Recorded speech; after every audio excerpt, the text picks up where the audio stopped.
Hey everybody, we are in motion. We are standing by the fade out house music. Let's go. Dangerously. Oh my God.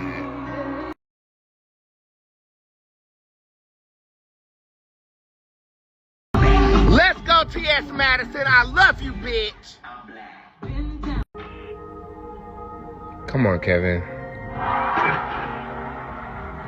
What you just said literally changed the whole dynamic of the ballroom scene. Not just in Goldie, but just the overall impact, right? Just from the sound, there's a specific sound that he has. I'm proud to be gay right now. When you hear what I said on this... Oh my God. Oh my God. I can't wait to. Girl, we're going to be best friends. I gotta give you a hug. You gotta give me a hug, boom. Oh my God. Oh my gosh, she's so little.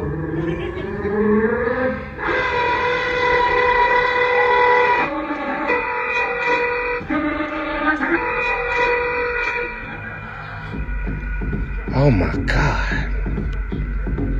Y'all don't know what to... up and to see us and see. Whoa. And at that moment, I was like, oh my God, like it just stopped. That's when I knew Vogue was gonna be a part of me forever. Let's go.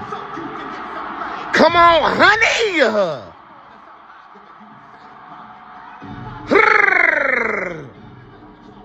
Yes, bitch.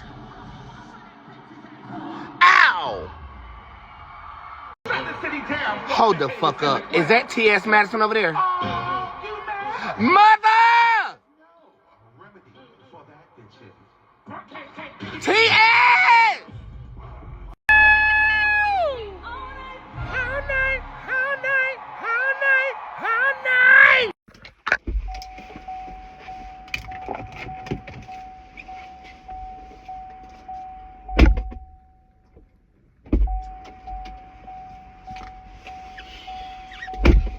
Renaissance, the premiere.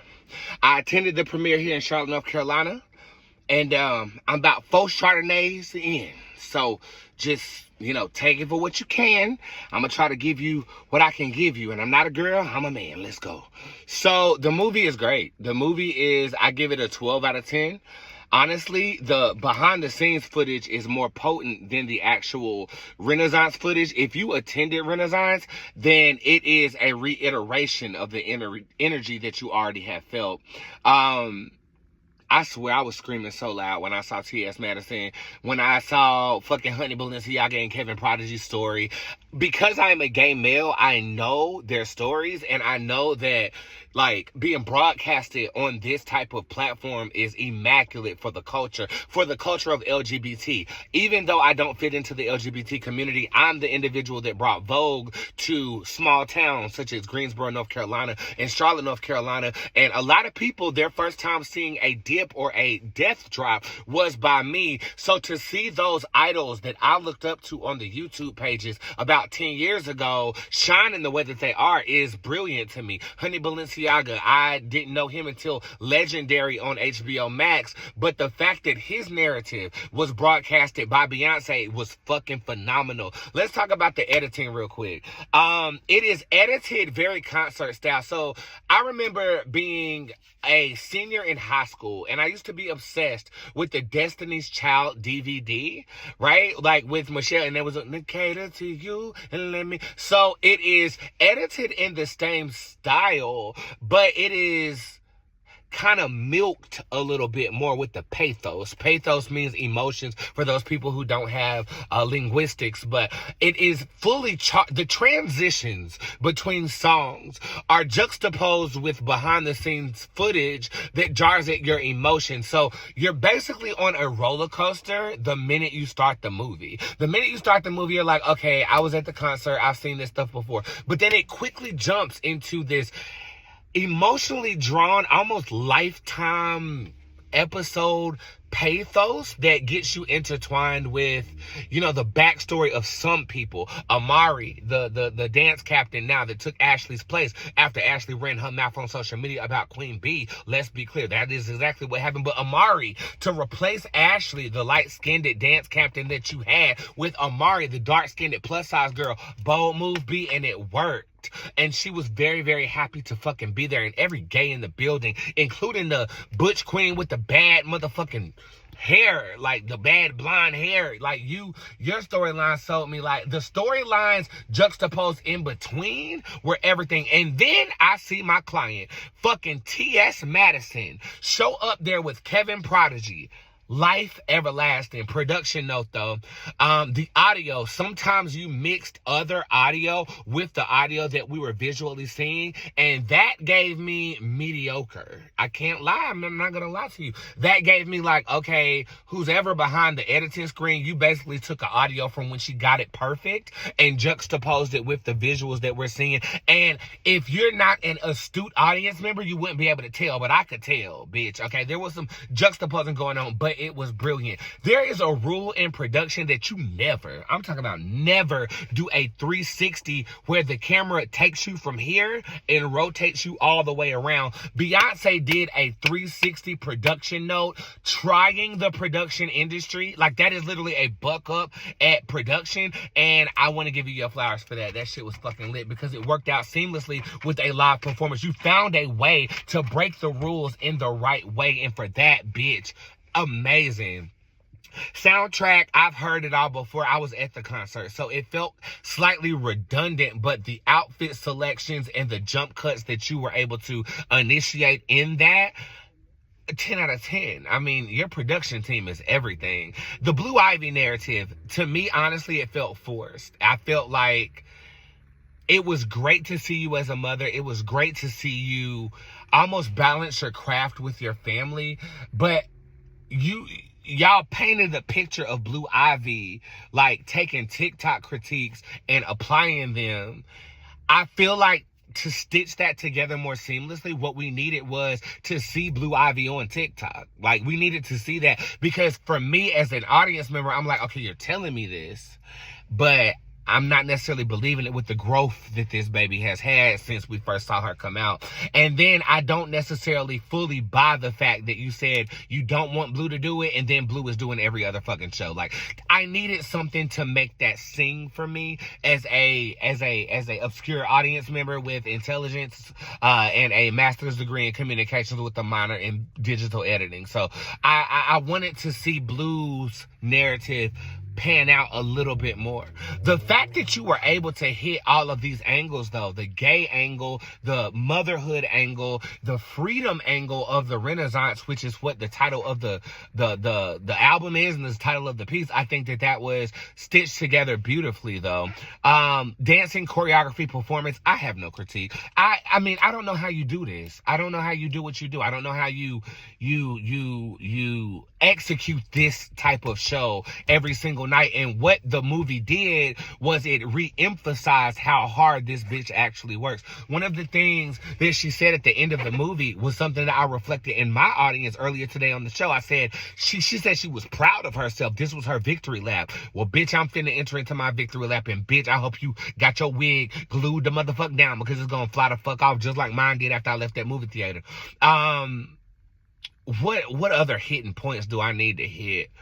Les Twins didn't get no play. I mean, they got like her sitting on them, and that was about it. No disrespect to the Les Twins. Maybe you don't want to be seen. It is what it is.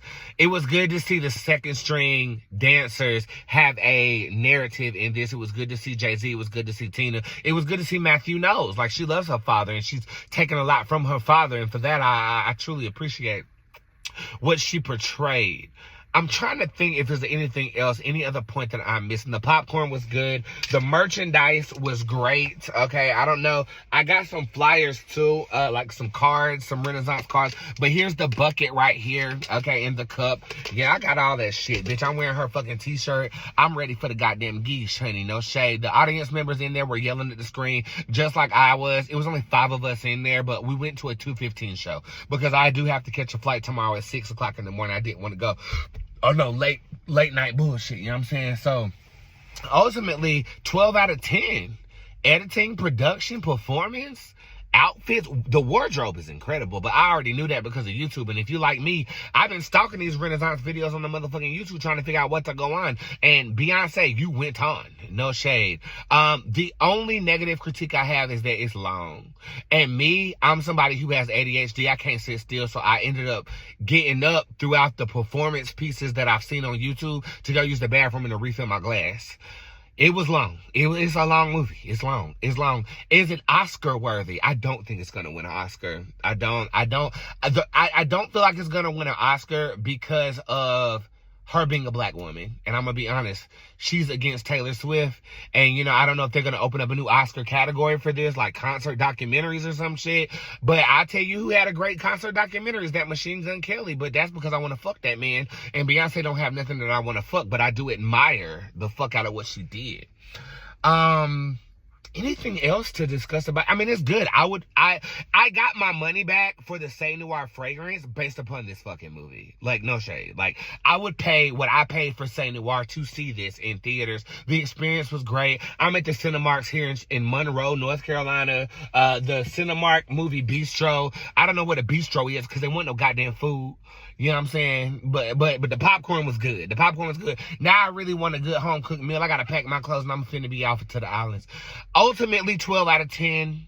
12 out of 10. 12 out of 10. No critique. It was really good to get Blue Ivy's perspective on things. It was nice to see her. It was nice to get into her personality a little bit more. And she actually showed Rumi and Sir. Sir didn't talk. Rumi definitely did. And Beyonce checked the hell out of her. She said, Rumi, no, that was Blue she checked. She said, Blue, I get your input on Diva, but girl, just girl, you know? So it's interesting to see the family dynamic, you know? And it's interesting to get into, like, the produced, keep in mind, she knows she's being filmed, the produced, candid aspect of the queen. I loved it. 12 out of 10. And now I'm going home with my damn goddamn popcorn. How you doing?